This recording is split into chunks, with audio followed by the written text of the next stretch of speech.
Hello everyone, how are you doing? This is MD Tech here with another quick tutorial. In today's tutorial, I'm going to show you guys how to resolve the Intelppm.sys blue screen error you are coming across on your Windows computer. So this should hopefully be a fairly straightforward process here, guys. And without further ado, let's go ahead and jump right into it. So we want to go ahead and start by opening up the Start menu. Type in regedit, regedit. Best result should come back a registry editor. Go ahead and right click on that and select Run as Administrator. If you receive a user account control prompt, go ahead and select Yes. Now before you proceed in the registry, I would highly suggest you create a backup of it, so if anything were to go wrong, you could easily restore back. In order to create the backup, it's very simple. All you have to do is select File and then Export. File name, I'd recommend naming it the date in which you are making the backup.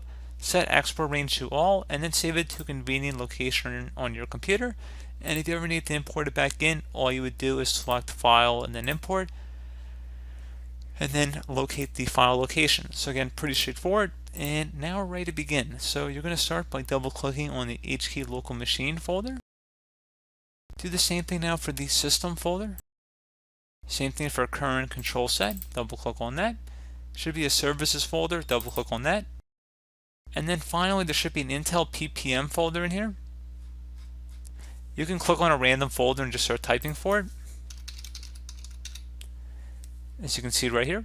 So if you need to pause the video too, you can see our file path up on the top of the screen. Each backslash is a different folder we've gone under up to this point. And now you want to look over on the right side here for a value that says start. Go ahead and double click on that. You want to delete whatever value is in here and type the numerical number of 4. So just type 4 and the base should be hexadecimal. Select OK. Once that's done, you can just close out of here and restart your computer, and that should hopefully be it.